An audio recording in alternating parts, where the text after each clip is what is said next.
Друзья, приветствую вас на своем канале в новом проекте. Этот проект будет посвящен реставрации. Есть у меня вот такая отвертка. Она, конечно, самая примитивная и старая. Советская еще отвертка. Хранилась долго у моей мамы. Но тут был у нее в гостях недавно, увидел эту отвертку и решил ее забрать себе. Тут уже скол на ней.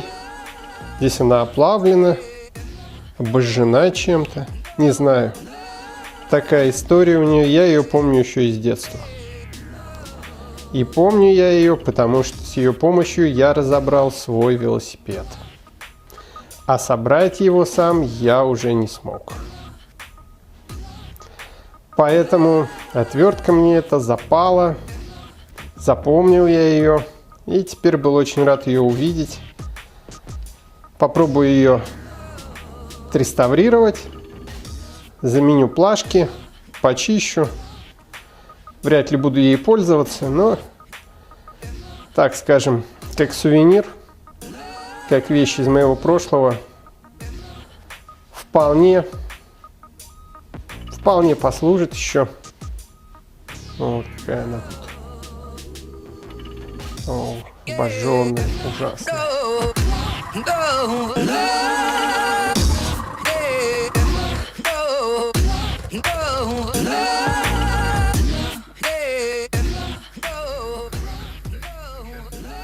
Во внутренней части отвертки под плашками оказались какие-то клейма. Не очень понятно, что это. Похоже на перевернутую семерку. Если видно. Такие отвертки выпускались на Нижегородском заводе «Металлист». Их начали выпускать в 1962 году. Об этом можно прочесть на сайте завода.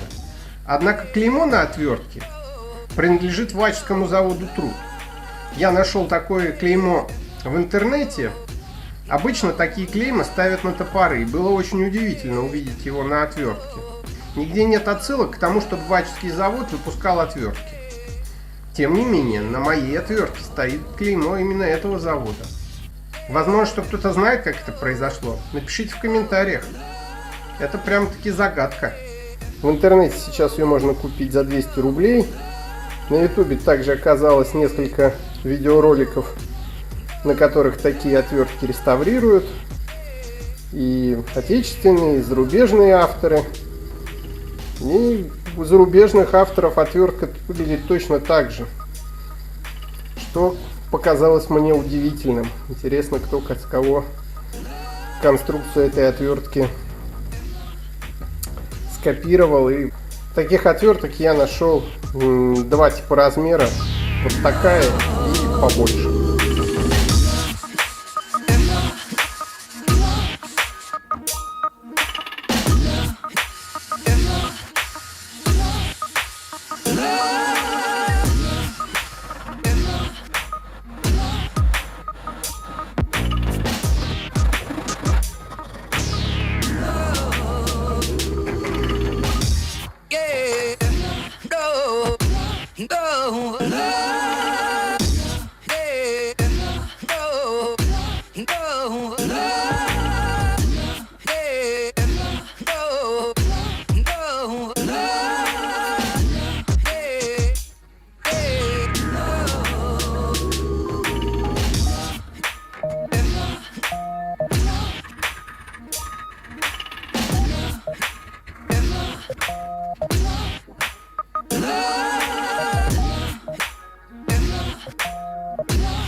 Мой проект подошел к концу.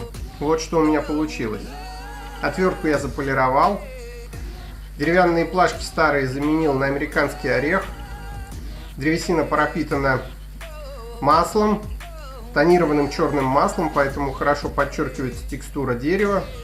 Стальные штифты я заменил на латунные. Отвертку заполировал в основном руками, но потом прошелся пастой Гоя. Можно посмотреть, как она блестит. Вон как в ней все отражается. Пользоваться этой отверткой я, конечно, не стану. У меня есть идея на продолжение проекта, так что скоро вы увидите вторую часть, где будет фигурировать эта отвертка. Спасибо вам за просмотр. Подписывайтесь на мой канал, ставьте лайки, пишите комментарии, пишите, у кого есть какие памятные инструменты, кто что разобрал, кто что собрал. Будет приятно и интересно это почитать. Вот какая пяточка у меня получилась. Блестящая, красивая.